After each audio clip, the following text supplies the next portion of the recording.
ప్రేమగల తండ్రి, మహోన్నతుడైన దేవ, భూమిని ఆకాశమును అందులో ఉన్న సమస్త జీవరాశులను మహత్తు గల మాట ద్వారా సృష్టించిన సృష్టికర్తమైన దేవ, మాకు ఊపిరిని జీవాన్ని పోసిన తండ్రి, మా రక్షణకు మా బ్రతుకునకు ఆధారమైన తండ్రి, ఈ యొక్క ఉదయకాల సమయంలో మీ పాసందులో చేరి మిమ్మలను పూజించటానికి దేవా మాకు ఇచ్చిన మరొక నూతన దినాన్ని బట్టి స్తోత్రాలు.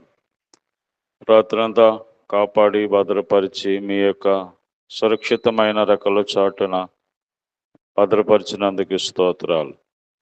ఆయన మరి ఉదయకాల సమయంలో ఆయన మీ యొక్క నివాస స్థలమైన తేజో మహిమ నిలిచిన పరిశుద్ధ ఆలయములో చేరి మిమ్మలను స్తుతించి ఆరాధిస్తున్నాం.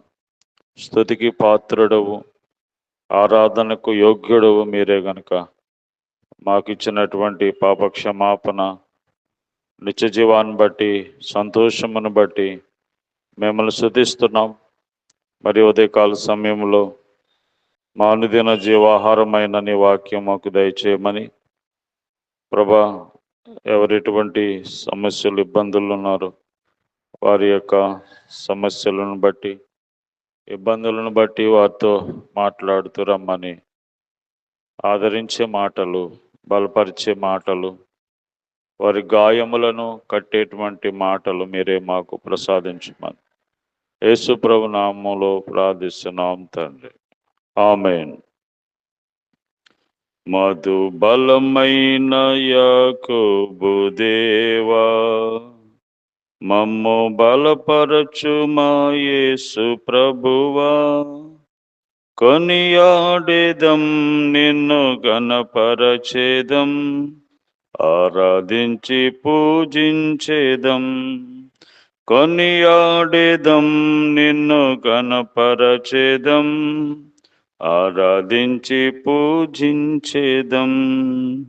మధు బలమైన యాకోబు దేవా, మమ్ము బలపరచు మా యేసు ప్రభువా, అపరాధములచే బలహీనులమై దేవునికి దూరమై పడి చెడియుంటిమి.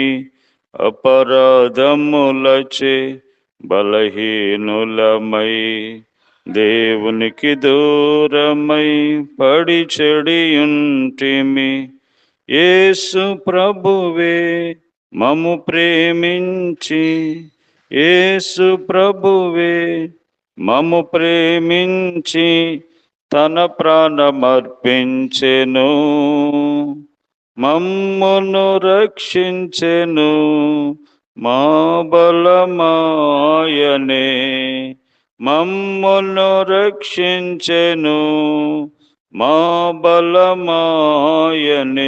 మధు బలమైన యాకోబు దేవా, మమ్ము బలపరచు మా యేసు ప్రభువా, కొనియాడేదం నిన్ను గణపరచేదం, ఆరాధించి పూజించేదం.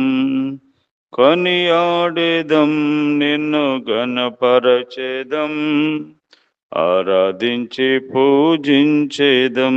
మధు బలమైన యాకోబు దేవా. ఈ దినము దేవుని పరిశుద్ధ గ్రంథమైన బైబిల్ నుండి యోహాను సువార్త 14వ అధ్యాయము 1వ వచనములో, మీ హృదయమును కలవరపడనీయకుడి, దేవుని యందు విశ్వాసముంచుచున్నారు, నా యందును విశ్వాసముంచుడి. మీ హృదయమును కలవరపడనీయకుడి. యేసు ప్రభువారు తన శిష్యులతో ఆయన పరలోకానికి వెళ్ళే ముందు వారిని ధైర్యపరుస్తూ, కలవరపడనీయొద్దని వారి హృదయములను ధైర్యపరుస్తూ ఈ వాగ్దానం ఇచ్చినట్టుగా మనం చూస్తున్నాం. ఈరోజు మానవ జీవితంలో కూడా ఎన్నో కలవరములతో మానవుడు మరి జీవిస్తున్నాడు. ఇలాంటి కలవరములతో, భయములతో, ఆందోళనతో జీవిస్తున్నటువంటి మనిషికి దేవుడిచ్చినటువంటి వాగ్దానము, మీ హృదయములను కలవరపడనీయకుడి. ధైర్యం ఇచ్చేటువంటి దేవుడు, బలపరిచేటువంటి దేవుడు. కలవరముతో ఉన్న వారిని, దిగులుతో ఉన్న వారిని, ఆదరణ లేక, నెమ్మది లేక, చింత, దిగులుతో ఉన్న వారిని ధైర్యపరిచే దేవుడు. కనుక మనము మన హృదయాన్ని కలవరపడకుండా చూసుకోవాలంటే మొదటిగా ఆయన యొక్క ఆజ్ఞలకు మనము విధేయులై ఉండాలి. ద్వితీయోపదేశకాండము 28వ అధ్యాయం 15వ వచనము నుండి చూస్తే, నేడు నేను నీకు ఆజ్ఞాపించు ఆయన సమస్తమైన ఆజ్ఞలను, కట్టడలను అనుసరించి నడుచుకునవలెనని నీ దేవుడైన యెహోవా సెలవిచ్చిన మాట వినని యెడల ఈ శాపములనియు, వినని యెడల యెహోవా సెలవిచ్చిన మాట వినని యెడల ఈ శాపములన్నీ నీకు సంభవించును. పట్నంలో నీవు శపించబడదు, పొలంలో నువ్వు శపించబడదు. నీ గంపయు పిండి పిసుగు తొట్టియు శపించబడును. నీ గర్భఫలము, నీ భూమి, నీ ఆవులు, నీ గొర్రె మేకలు మందలు శపించబడును. నువ్వు లోపలికి వచ్చినప్పుడు శపించబడదు, వెలుపలికి వెళ్ళినప్పుడు శపించబడదు. నీవు నన్ను విడిచి చేసిన నీ దుష్కార్యముల చేత నీవు హతము చేయబడి వేగముగా నశించే వరకు నీవు చేయబోనుకొను కార్యముల విషయంలో యెహోవా శాపము, కలవరమును, గద్దింపును నీ మీదికి తెప్పించును. కనుక దేవుని మాటకు మనం విధేయత చూపించకపోతే మానవ జీవితంలో అనేకమైన కలవరములు, ఎక్కడికి వెళ్ళినా శాపము, ఎక్కడికి వెళ్ళినా నష్టము, ఎక్కడికి వెళ్ళిన ఇబ్బందులు వస్తూ ఉంటాయి. అందుకనే మనము దేవుడైన యేసు ప్రభువారు యెహోవా మనకిచ్చినటువంటి ఆయన ఆజ్ఞలకు, ఆయన మాటలకు మనము మరి అనుసరించి జీవించాలి. విధేయత కలిగి మనం జీవించాలి. ఎప్పుడైతే మనం విధేయత కలిగి జీవిస్తామో దేవుడు ఎటువంటి కలవరము దేవుడు మనకివ్వడు. రెండవదిగా యెషయా గ్రంథము 45వ అధ్యాయము 16వ వచనములో, విగ్రహములు చేయవారు సిగ్గుపడిన వారైరి, వారందరూ విస్మయము పొంది ఉన్నారు. ఒకడును మిగలకుండా అందరూ కలవరపడుదురు. దేవుని పరిశుద్ధత విషయంలో ఎవరైతే మరి దేవునికి దూరంగా ఉంటారో వారికి కూడా కలవరం అనేది ఉంటుంది. కాబట్టి దేవుని విడిచిపెట్టి జీవం లేని వాటికి పూజించిన వారందరి జీవితంలో కలవరం అనేది ఉంటుంది. కాబట్టి మనము పరిశుద్ధుడైన దేవుని మనము కలిగి ఉండాలి. పరిశుద్ధతను విడిచిపెట్టకూడదు. పరిశుద్ధతను విడిచిపెట్టకుండా మనం జీవిస్తే మనము ధైర్యముగా ఉంటాం. కాబట్టి పరిశుద్ధుడైన దేవుని విడిచిపెట్టి జీవం లేని వాటిని పూజించినప్పుడు వారి జీవితంలో కలవరముతో ఉంటారు. వారి జీవితం అంతా కలవరముతో ఉంటుంది. కాబట్టి పైకి మంచిగా ఉన్న హృదయం లోపల ఎంతో కలవరముతో ఉంటారు. ఈ కలవరాన్ని మరి తీసేయగల దేవుడు యేసు ప్రభువారే. మూడవదిగా మనం చూస్తే విశ్వాసమును వదులుకోకుండా చూసుకోవాలి.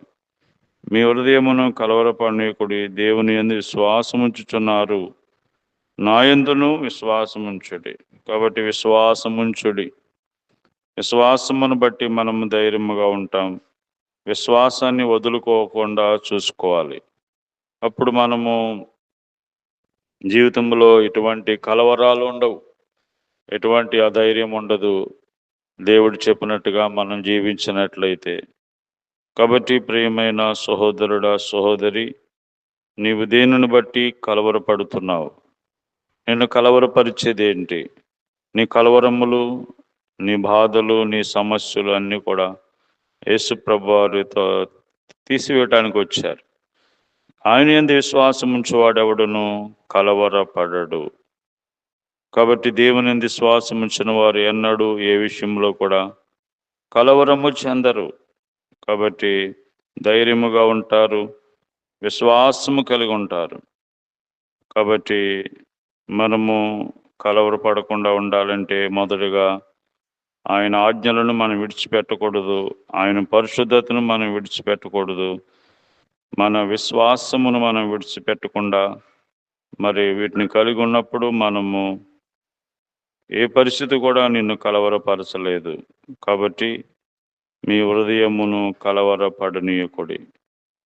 కాబట్టి ఒకవేళ కుటుంబములో పరిస్థితులను బట్టి, ఆర్థిక ఇబ్బందులను బట్టి, అనారోగ్యాన్ని బట్టి, మరి ఇంకా అనేకమైన పరిస్థితులను బట్టి కలవరపడుతున్నారేమో.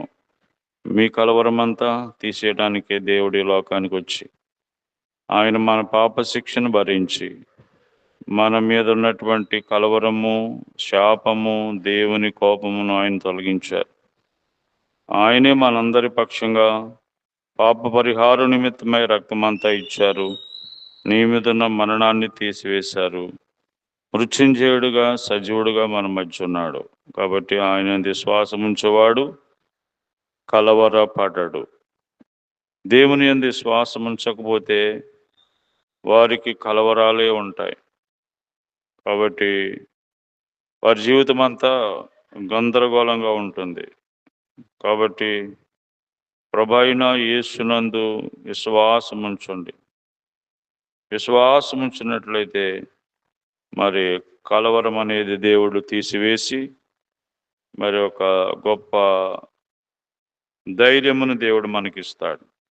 కాబట్టి నిన్ను కలవరపరిచే ఏ విషయమైనా సరే దేవుడు దాన్ని తీసివేస్తాడు. కాబట్టి ప్రభు దగ్గరికి రండి, ఆయన యందు విశ్వాసం ఉంచండి. ఆయనే జీవం గల దేవుడు, నిజమైన దేవుడు, సహాయం చేసే దేవుడు, ఆదుకునే దేవుడు, ఆదరించే దేవుడు, నీ చేయి పట్టుకొని నిన్ను ధైర్యపరిచే దేవుడు, నిన్ను విడువడు, ఎడబాయడు. కాబట్టి దేవుని వాక్యం చెప్తుంది, ఆయన యందు విశ్వాసం ఉంచువాడు ఎన్నడూ కూడా కలవరపడడు. కాబట్టి ఇది అనుకూల సమయము, ఇదే రక్షణ దినము కనుక ప్రభువైన యేసునందు విశ్వాసం ఉంచండి. అప్పుడు మీరు, మీ ఇంటి వారు రక్షించబడతారు. ప్రేమగల తండ్రి, దయగల ప్రభువా, మీరిచ్చిన వాగ్దానం బట్టి, వాక్యాన్ని బట్టి స్తోత్రాలు. మనిషిలో ఉన్న ప్రతి కలవరాన్ని తీసేయడానికి ఈ లోకానికి వచ్చారు. కాబట్టి ఎవరిలో కలవరముతో నిండి ఉన్నారో ఆ కలవరపరిచే విషయాలన్నిటి నుంచి విడుదల కలుగజేసి వారిని బలపరిచి ధైర్యపరచండి. ఆయన మరి మా దేశము, రాష్ట్రము, గ్రామ ప్రజలు, అధికారులు అందరి కొరకే ప్రార్థన చేస్తాం. రోగులను స్వస్థపరచండి. ఆయా సమస్యలో ఉన్న వారికి సహాయం చేయండి. చదువుకున్న వారికి, ఎగ్జామ్ రాయబోతున్న వారికి, ఉద్యోగాలు లేని వారికి, దూరదేశంలో ఉన్న వారికి, అలాగే మరి హాస్టల్లో చదువుకున్న బిడ్డలకు కూడా మీరు తోడుగా ఉండండి. వారి గురి మర్చిపోకుండా సహాయం చేయండి. జ్ఞాపం చేసుకోమని, కష్టకాలంలో ఉన్న వారికి సహాయపడమని, ఈ రోజంతా మీ సన్నిధి మాకు తోడుగా ఉంచాం. యేసు ప్రభు నామములో ప్రార్థిస్తున్నాం తండ్రి. ఆమేన్. తండ్రి అయిన దేవుని ప్రేమ, ప్రభువైన యేసుక్రీస్తు వారి కృప, పరిశుద్ధాత్మ దేవుని సహవాసము ఈ రోజంతా మనకి తోడైండి కాపాడును గాక. ఆమేన్.